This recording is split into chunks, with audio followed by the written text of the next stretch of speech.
Our final presenter this morning was at the last minute asked to participate in a drought task force by Governor Brown himself. So he graciously recorded his presentation in a video for us. Tim Parker is the president of Parker Groundwater and has over 25 years of experience in public and private sectors related to the resource. This morning, Tim will be discussing groundwater management in practice and what the current state of implementation is in different basins. Time for a change, and I couldn't help but include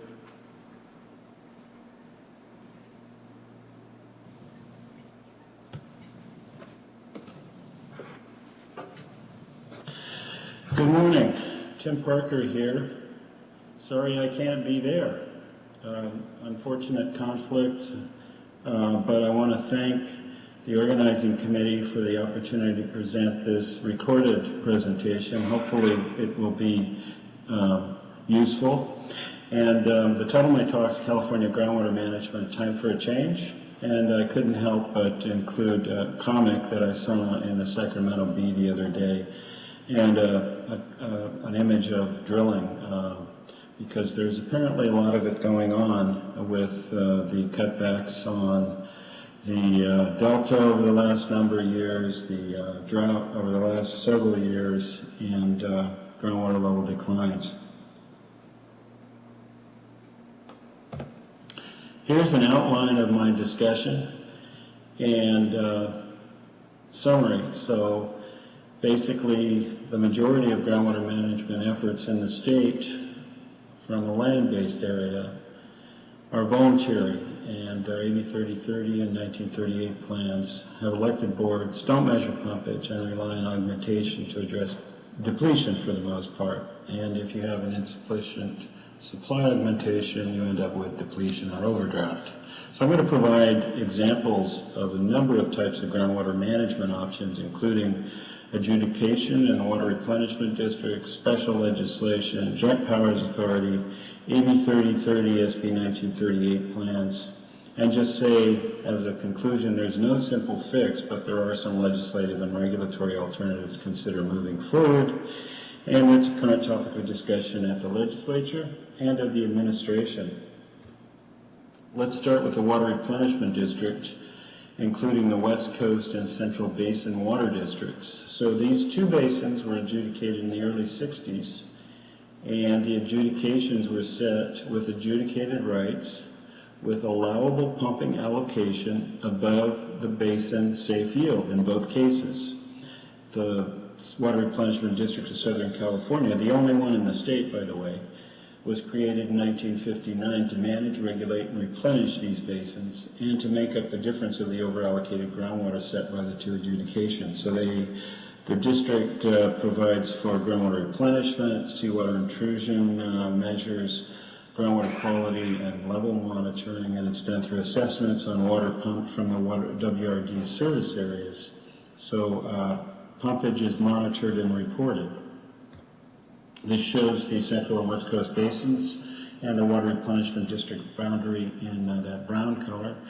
And you can see the basins are separated by fault.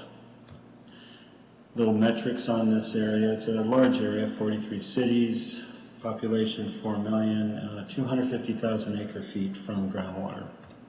And this shows the replenishment facilities, spreading grounds from the northeast, and the seawater intrusion barriers, which were put in back in the 50s for the most part.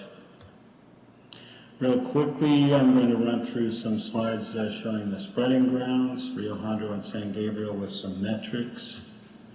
And then the spreading water sources, rainfall or stormwater, the recycled water, and then imported river water.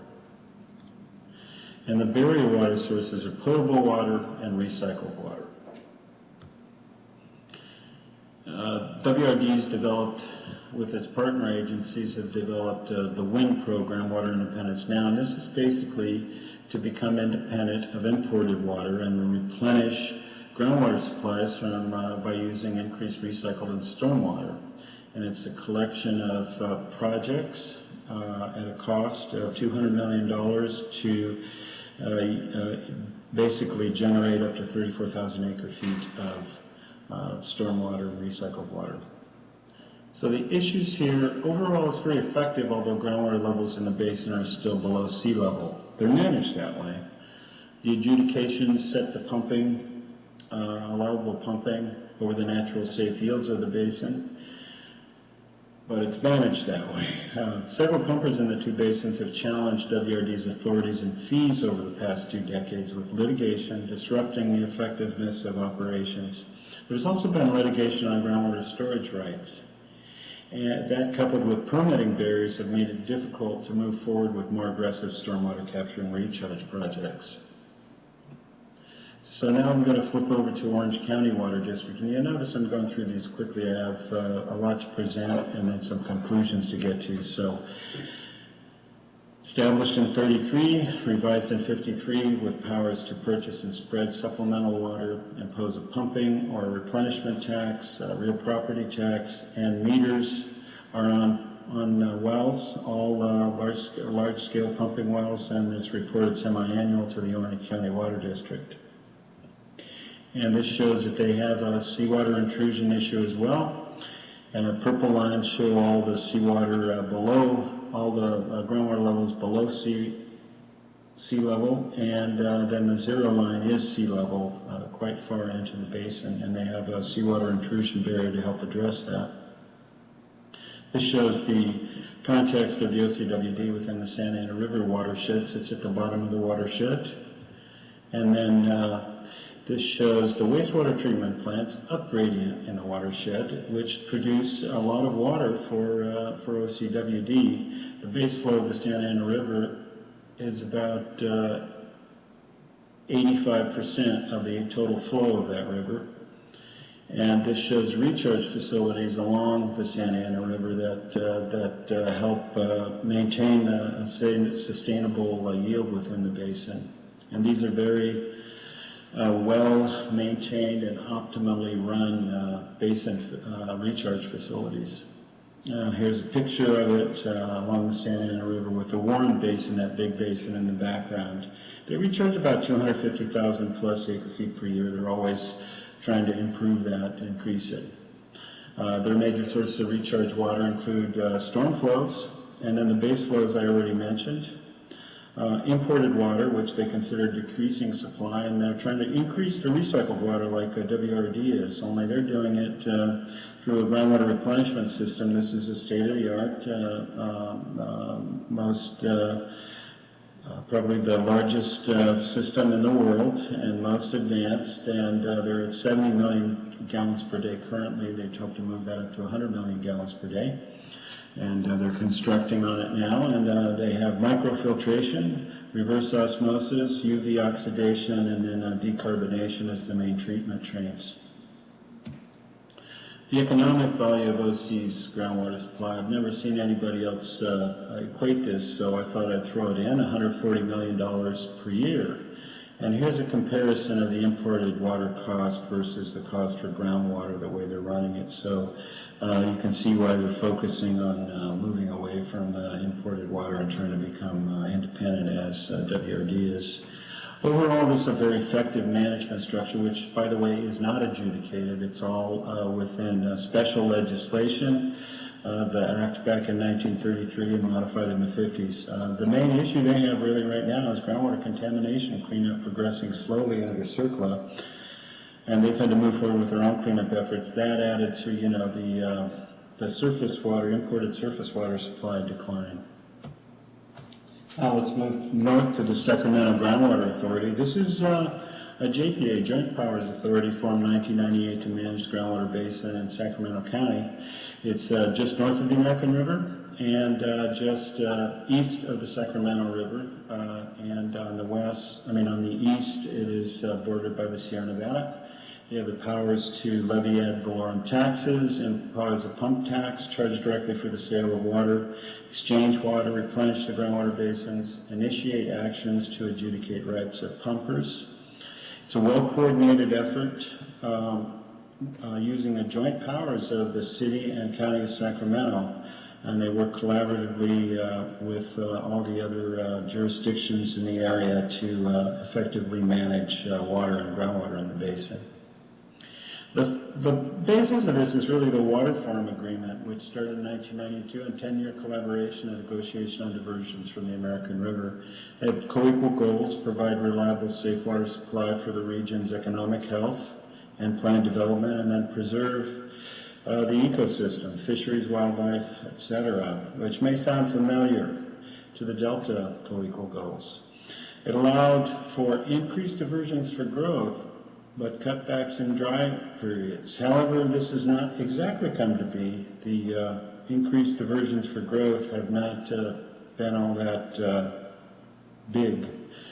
Here's the area of the SGA, the blue dashed line on the top, and then the American River on the bottom, and the Sacramento River to the left. And you can see the convergence of the Sacramento and American Rivers there. City of Lake Folsom is off to the right there.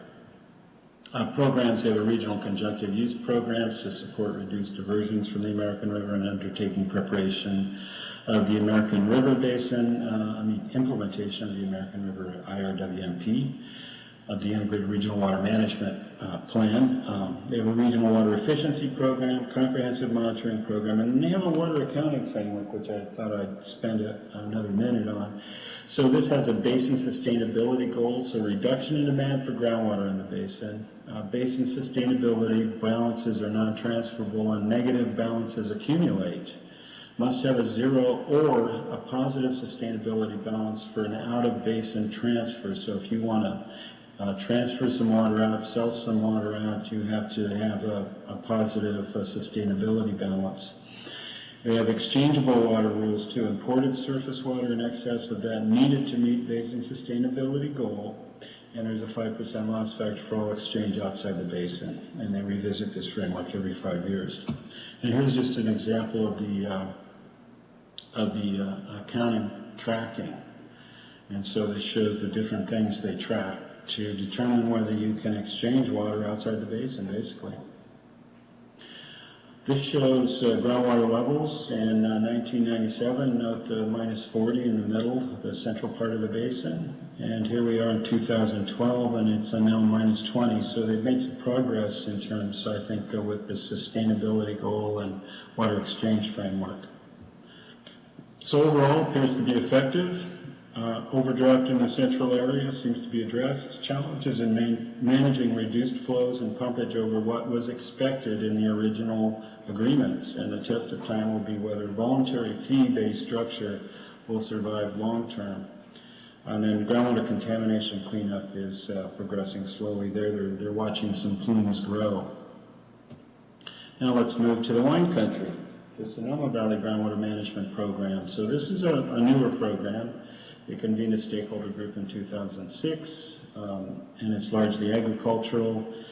There's some environmental organizations, water purveyors, and residential groundwater users in it.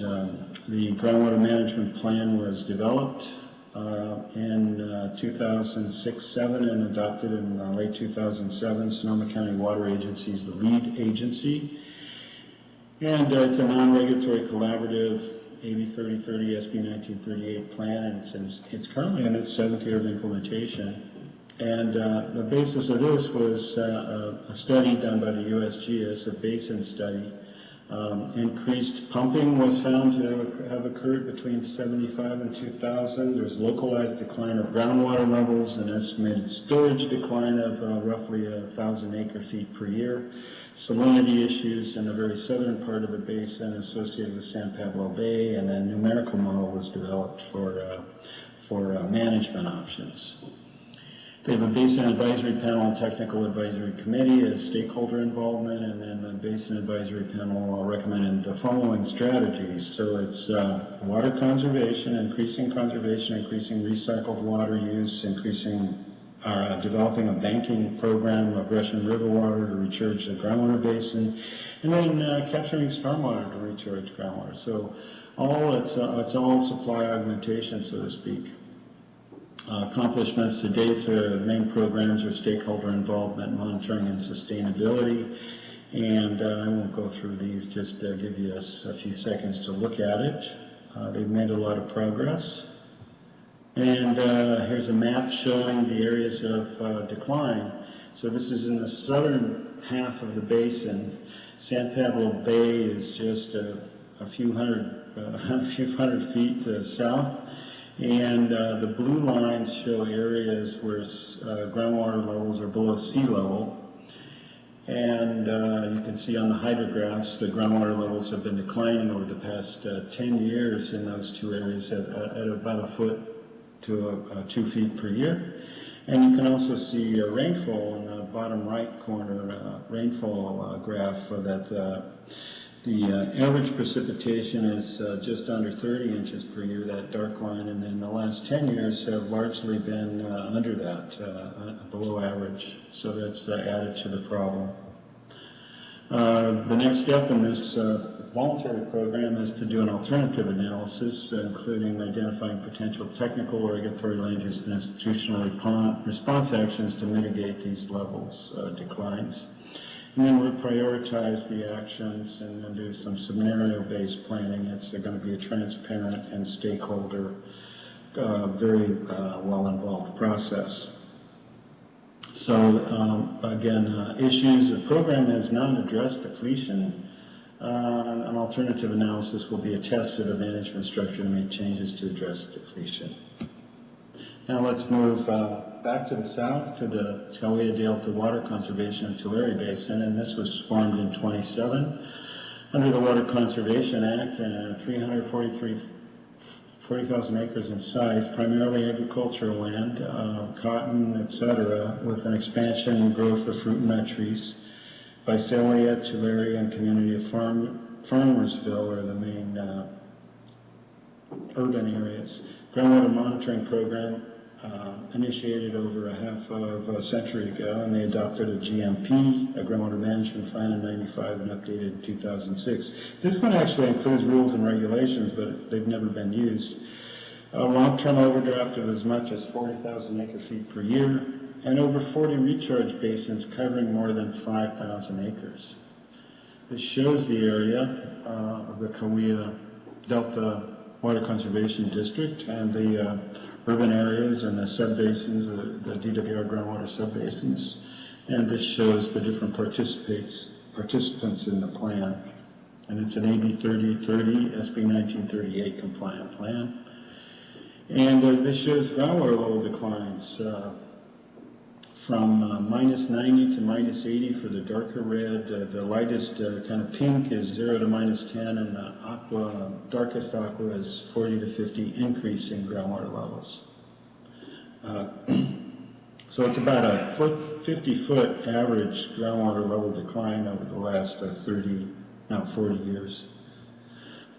So this is a voluntary program, it has lots of components, but it has not addressed depletion. Overdraft continues and associated land subsides as well. The approach has been to manage the supply side by trying to increase conservation and recharge the basin. But there's insufficient surface water and managed aquifer recharge to balance the water budget. Pumpage is not reported or estimated, and the demand management is currently unlikely. They're exploring CBAL, or the Surface Energy Balance Algorithm for land, for improving the water demand estimates.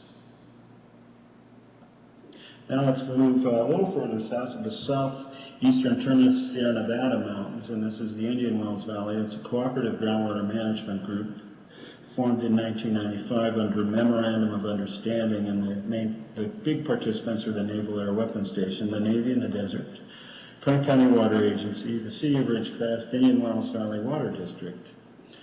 And you can see it's desert. And it's 4 inches average precipitation and roughly a little over 2,000 feet in elevation. It's a closed internally drained basin. So they have a framework of a groundwater management plan, but they have a cooperative group that meets regularly, both a technical advisory committee and cooperative management planning group. So these are some of the current efforts. So they are trying to update the groundwater management plan, and they're shifting pumping geographically to reduce the localized drawdown. Their biggest groundwater challenges are groundwater level declines of a foot to a foot and a half a year. You can see this is from 1945 to 2010, just going straight down. Replacement of some of the shallower wells due to groundwater level declines, a storage loss of about 20,000 acre-feet a year, and then they've got salinity and arsenic as well. So this is a voluntary program that does not address depletion again, and the addition of 2,500 of pistachios, acres of pistachios planted in the last 2 years is increasing depletion by about 50% is estimated. So that's something that's become a bigger issue in the area, and it's an isolated basin. Only connection to the outside is the LA aqueduct on the basin west side. So in summary, I think what we see in successful programs, the authority to collect data, including pumpage, and assess fees to implement adequate programs to sustain groundwater resources, and have set and adaptively manage a sustainable yield for the basin, and work collaboratively with stakeholder groups. And the key issues in challenged basins seems to be there's been a demand growth over decades without groundwater management and understanding of water budget. And the decrease in surface water supplies due to increasing environmental demands has increased reliance on groundwater.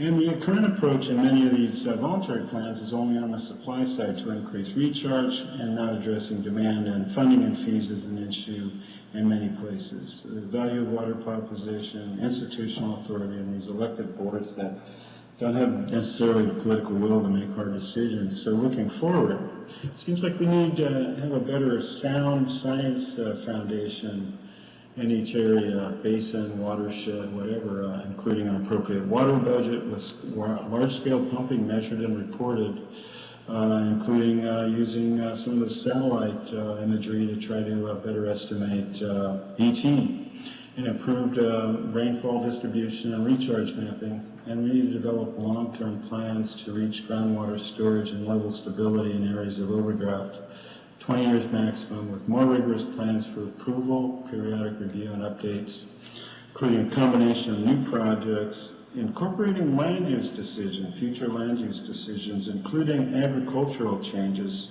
and demand management, and then improved public education on the value of water resources. Need to remove the barriers and shift to increase local fees and assessments to pay for these programs, and need to resolve the statewide surface water supply and timing. How much water is coming out of that state water and Central Valley project, and let's figure that out for good, and determine how much additional groundwater recharge and storage is needed to move towards sustainability. And I think I'll close there. And I'd love to answer questions, but maybe we'll have to do that another time. Thank you again for the opportunity to provide this.